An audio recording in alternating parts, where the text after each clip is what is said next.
नमस्कार दोस्तों, आप सभी का हमारे YouTube channel today current information पर स्वागत है।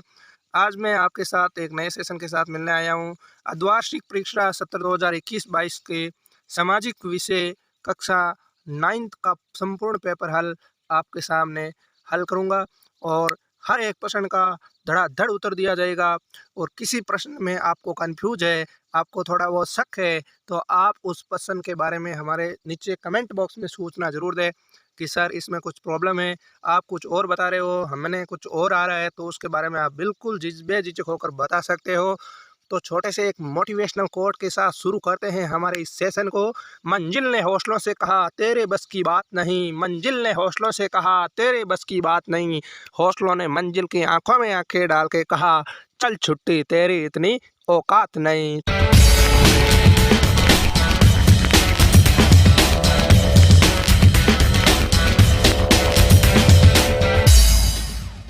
चलिए दोस्तों, तो बिना समय गंवाए आज के सेशन की शुरुआत करते हैं। अर्धवार्षिक परीक्षा 2021-22 विषय सामाजिक विज्ञान कक्षा 9th का पेपर है। पूर्णांक 48 है। इनमें से कितने नंबर आपके आते हैं कमेंट बॉक्स में ज़रूर लिखें। आपका पहला क्वेश्चन क्या है? संविधान सभा की पहली बैठक हुई थी। संविधान सभा की पहली बैठक कब हुई थी? 9 दिसंबर 1946 को होती है। कब होती है? 9 दिसंबर 1946 को होती है। दूसरा क्वेश्चन है, पश्चिम घाट की सबसे ऊंची चोटी अनाईमुड़ी है। कौन सी है?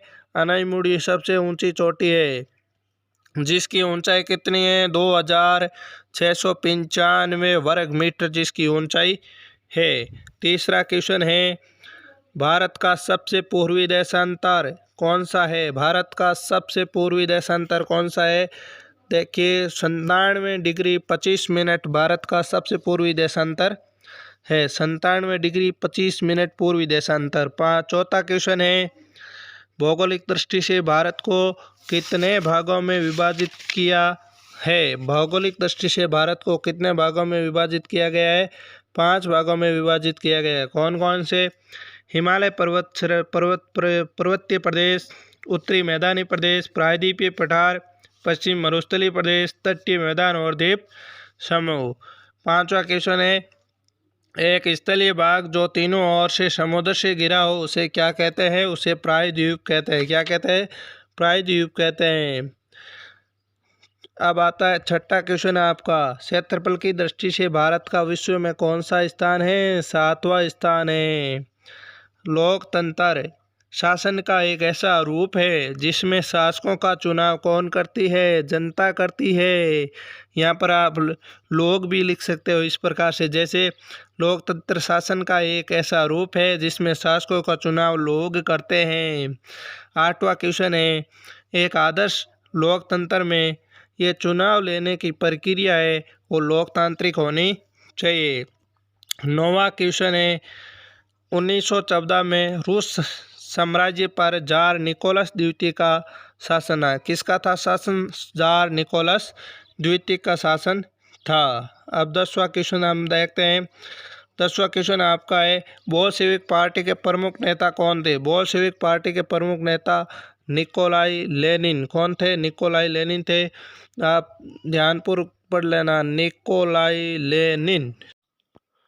ऊपर दिया गया है नोट, असत्य सत्य कथनों का चयन कीजिए। पहला क्वेश्चन क्या है? 11वां क्वेश्चन है, यंग इंडिया पुस्तक के लेखक जवाहरलाल नेहरू थे। ये कथन क्या है? असत्य है। क्या है? असत्य, क्योंकि यंग इंडिया पुस्तक के लेखक कौन है? लाला लाजपत राय। कौन है? लाला लाजपत राय। 12वां क्वेश्चन है, संविधान निर्माण प्रारूप समिति के अध्यक्ष डॉक्टर BR अम्बेडकर थे। ये कथन बिल्कुल सत्य है। क्या है? सत्य है। 13वां क्वेश्चन है, फ्रांस की क्रांति के समय पादरी वर्ग प्रथम एस्टेट के हिस्सा थे। ये कथन भी क्या है? सत्य है। 14वां क्वेश्चन है, फ्रांस की क्रांति के समय बुर्बो राजवंश का शासन था। ये कथन क्या है? ये भी सत्य है। बुर्बो राजवंश का शासन था, शासक था लुई 16वां। कौन था? लुई 16वां शासक था। अब 15वां क्वेश्चन आता है, फ्रांस के तीनों वर्ग मिलकर क्या करते थे? कर अदा करते थे। ये कथन क्या है? ये कथन असत्य है। देखिए दोस्तों, फ्रांस के अंदर 3 वर्ग थे। प्रथम स्टेट के अंदर पादरी वर्ग आता था, द्वितीय स्टेट के अंदर सामंत अथवा कुलीन वर्ग आता था, और तृतीय स्टेट के अंदर सामान्य लोग लोग आते थे और कर अदा करते थे। कौन? सामान्य लोग ही कर अदा करते थे। तीनों वर्ग कतई कर अदा नहीं करते थे। ये कथन क्या है? अपना असत्य है। नोट अति लघुरात्मक क्वेश्चन है अपन के 16 से 20 तक। इसके बारे में हम चर्चा करते हैं। 16वां क्वेश्चन है, गणतंत्र दिवस मनाया जाता है 26 जनवरी को। गणतंत्र दिवस मनाया जाता है। कब मनाया जाता है? 26 जनवरी को। और आगे 17वां क्वेश्चन है कि क्रांति के समय रूस की संसद कहलाती थी। क्रांति के समय रूस की संसद क्या कहलाती थी?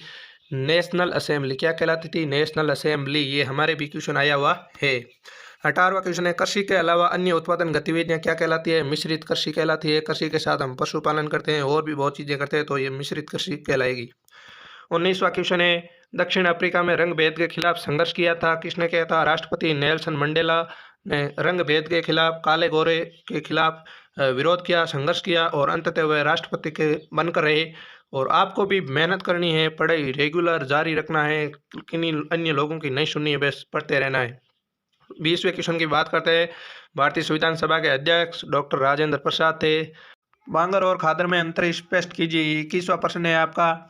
बांगर, उत्तरी मैदान के पुरातन जलोढ़ को बांगर कहते हैं।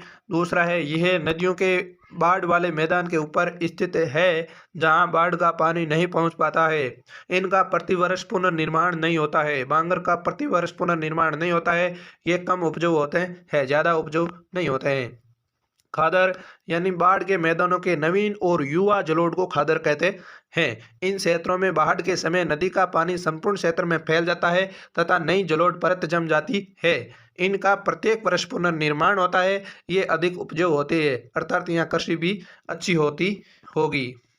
22वां क्वेश्चन है आपका, पालमपुर में बिजली के प्रसार ने किसानों की किस तरह मदद की? आंसर, पालमपुर गांव में बिजली की पर्याप्त पूर्ति से कृषकों को अनेक प्रकार के लाभ प्राप्त हुए। पालमपुर गांव में अधिकांश घरों में बिजली है। पालमपुर गांव में कृषकों को बिजली प्रसार का सबसे लाभ सिंचाई क्षेत्र में मिला। बिजली के प्रसार से पालमपुर गांव की सिंचाई की पद्धति ही बदल गई। पालमपुर में बिजली का प्रसार बहुत पहले ही हो गया था। उससे पूर्व किसान परंपरागत विधियों जैसे रहट से पानी निकालना आदि से सिंचाई करते थे, किंतु बिजली के प्रसार के पश्चात किसान बिजली से चलने वाले नलकूपों का उपयोग करने लगे। बिजली से चलने वाले नलकूपों के फलस्वरूप ज़्यादा प्रभावी ढंग से अधिक क्षेत्र में सिंचाई होने लगी और पालमपुर का संपूर्ण क्षेत्र सिंचित हो गया। संपूर्ण कृषि क्षेत्र के सिंचित होने से कृषकों की आय में वृद्धि हुई, क्योंकि सिंचाई सुविधा में विस्तार से कृषकों को बहुविध फसल प्रणाली द्वारा पहले से अधिक पैदावार करने लगे। चलिए दोस्तों, तो आज हमने लगभग सामाजिक विज्ञान के 22 क्वेश्चनों की चर्चा कर चुके हैं। 4-5 क्वेश्चन बाकी रह चुके हैं, तो मैं इसमें डाल नहीं पाऊंगा क्योंकि वीडियो बड़ा हो जाएगा। लगभग मैं मेरे टेलीग्राम चैनल पर डाल दूंगा, उसका लिंक डिस्क्रिप्शन में दे दूंगा, उसमें आप देख लीजिए। मैं 100% डाल दूंगा। और भी किसी प्रकार का डाउट है तो आप मुझे कमेंट कर सकते हो, आपके हर कमेंट का जवाब दिया जाएगा। मुझे उम्मीद है कि इस सेशन से आपको काफ़ी अच्छी जानकारी मिली है। अगर जानकारी अच्छी लगी है तो चैनल को लाइक शेयर सब्सक्राइब जरूर करना और अपने दोस्तों के साथ शेयर जरूर करना। दिल से सब्सक्राइब करना भाइयों। आज के इस सेशन को यही विराम देते हैं। मिलते हैं नेक्स्ट सेशन के साथ, तब तक के लिए धन्यवाद।